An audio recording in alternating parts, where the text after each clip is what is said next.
5학년 여러분 안녕하세요. 가정에 있는 여러분에게 즐겁고 재미있는 온라인 학습을 배달하기 위해 노력하는 5학년 선생님입니다. 함께 탐구하는 과학 시간인데요. 과학에 있어서 틀린 생각은 없는 거 아시죠? 다양한 사물과 현상을 보고 왜 그럴까 탐구하는 즐거운 시간이 되었으면 좋겠습니다. 잠깐 이것만 알아주세요. 본 수업 자료는 저작권법 제25조 2항에 따라 외부 공개, 게시가 금지됩니다. 캡처 녹화 공유 안되는 거 아시죠? 이번 시간에는 다양한 생물과 우리 생활, 7차시 다양한 생물이 우리 생활에 미치는 영향을 한번 조사해 보도록 할게요. 과학교과서 108쪽에서 109쪽, 실험관찰 55쪽을 활용해 주세요. 그동안 우리가 만난 아주 작은 친구들을 다시 한번 불러보도록 할게요. 가장 먼저 만났던 친구들이 누구였나요? 네, 맞습니다. 버섯과 곰팡이류를 대표하는 균류였죠. 그 다음 친구들은 누구였을까요? 네, 집신벌레와 핵한과 같은 맞습니다. 원생생물이었습니다. 마지막으로 이전 시간에 만났던 친구들이 바로 여러분 손에도 살고 있는 세균이었죠. 오늘은 우리가 만났던 아주 작은 생물들을 바탕으로 다양한 생물이 우리 생활에 미치는 이로운 영향과 해로운 영향을 조사해 보도록 하겠습니다. 다양한 생물은 무조건 이롭거나 혹은 무조건 해롭기만 할까요? 다양한 생물의 이로운 점과 해로운 점을 조사하는 과정을 소개하도록 하겠습니다. 먼저 PMI 돋보기 활동을 알아보겠습니다. 두 번째로는 세균을 PMI 돋보기 활동으로 조사해 보겠습니다. 세 번째 활동으로는 세균 PMI 돋보기 조사 활동을 정리하고 소개해 보도록 하겠습니다. 그렇다면 먼저 PMI 돋보기 조사 활동이 무엇인지 알아봐야 되겠죠. 여러분이 자주 사용하는 불이 있다고 생각을 해보겠습니다. 먼저 이 불은 우리가 사용했을 때 다양한 이로운 점이 있겠죠. 난방을 해서 방을 따뜻하게 해주기도 하고요. 음식을 익혀서 먹을 수 있도록 해줄 겁니다. 그리고 불꽃놀이로 쓰이기도 하고요. 우리가 불이라는 단어를 사용해서 여러가지 표현을 할 수 있도록 해줍니다. 그리고 해충을 퇴치하기도 하고요. 어두운 공간을 밝히기도 합니다. 이러한 점들은 불의 이로운 점이 되겠죠. 다음으로 불의 해로운 점을 살펴보도록 하겠습니다. 화재가 났을 때 재산상의 피해가 막대하겠죠. 그리고 잘못하면 다칠 수도 있어요. 연기로 인해서 우리의 건강이 좋아지지 않을 수도 있고요. 그리고 가스 폭발 등으로 인해서 큰 사고로 이어질 수도 있습니다. 이러한 점들은 불의 해로운 점일 것입니다. 마지막으로 불에 관해서 흥미로운 점이 있을 텐데요.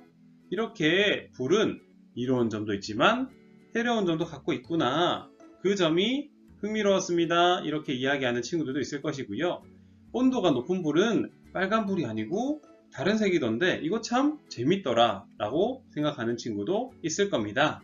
이렇게 한 가지 대상을 가지고 이로운 점, 해로운 점, 그리고 흥미로운 점을 조사하는 활동이 앞글자를 따서 PMI 조사 활동입니다. 이제 PMI 조사 활동에 대해서 잘 아시겠나요? 다양한 생물의 이로운 점과 해로운 점을 조사하기 위해서 이전 시간에 안내해준 사이언스 올이나 다양한 작은 생물 관련 과학책도 좋고요. 그 밖에도 여러분 집에서 활용할 수 있는 매체가 있다면 다양하게 활용하면 좋을 것 같습니다.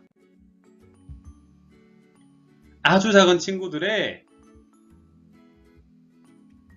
이로운 점을 선생님이 한번 찾아보았어요. 먼저 된장을 만드는데도 누룩곰팡이와 같은 균류가 사용되는 것을 알 수 있었습니다. 다음으로 원생생물 중에는 산소를 만드는 원생생물도 있다고 해요. 우리의 환경이 공기가 더 깨끗해지겠죠? 그리고 선생님이 아침마다 먹는 요구르트를 만드는 것도 바로 아주 작은 생물 중에 세균이라고 합니다. 다음으로는 아주 작은 친구들의 해로운 점을 한번 알아보도록 할게요. 먼저 이렇게 식물을 병들게 하거나 시들게 만드는 균류가 있다고 합니다. 다음으로는 바닷가에 산소를 부족하게 해서 적조 현상을 일으키는 원생생물도 있다고 합니다. 그리고 우리가 장염이나 배탈이 났을 때 그것을 일으키는 세균도 있다고 해요. 이러한 점들은 우리 생활에 미치는 다양한 생물의 해로운 영향이겠죠. 다양한 생물의 이로운 점과 해로운 점을 선생님이 한번 표로 정리해 보도록 했습니다. 먼저 이로운 점은 곰팡이와 세균은 죽은 생물이나 배설물을 작게 분해하여 자연으로 되돌려 보낸다고 합니다. 그리고 일부 곰팡이와 세균은 여러가지 음식을 만드는데 도움을 주었죠. 세 번째로 우리 몸에 이로운 유산균과 같은 세균은 해로운 세균으로부터 건강을 지켜줍니다. 네 번째로는 다른 생물에게 양분을 제공해서 자연의 생명이 순환하도록 도와준다고 합니다. 다음으로 해로운 영향을 정리해 보았습니다. 다른 생물에게 여러가지 질병을 일으키는 곰팡이와 세균이 있었습니다.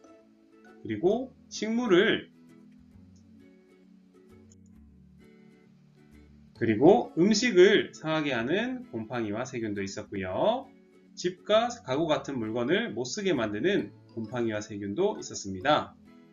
일부 균류는 먹으면 생명이 위협했었죠. 예를 들어 독버섯이 있겠습니다. 선생님은 이로운 점과 해로운 점을 조사하면서 이 점이 굉장히 흥미로웠는데요. 선생님이 매우 좋아하는 음식 중에 하나인 된장찌개를 만드는 메주도 곰팡이가 만든다는 사실이 굉장히 흥미로웠습니다. 그래서 누룩곰팡이에게 선생님은 감사의 마음을 전합니다. 만약 다양한 세균들이 모두 사라진다면 우리의 삶은 어떻게 바뀔까요? 먼저 음식이나 물건 등이 상하지 않을 것 같아요. 우리 주변이 죽은 생물이나 배설물로 가득 차게 되겠죠.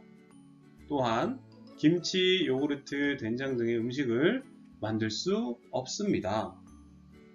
사람이나 동물은 먹은 음식을 잘 소화하지 못하게 되거나 면역력이 약해지겠죠. 음식이나 물건 등이 상하지 않는 것은 참 좋은 일인 것 같긴 한데요. 사람이나 동물이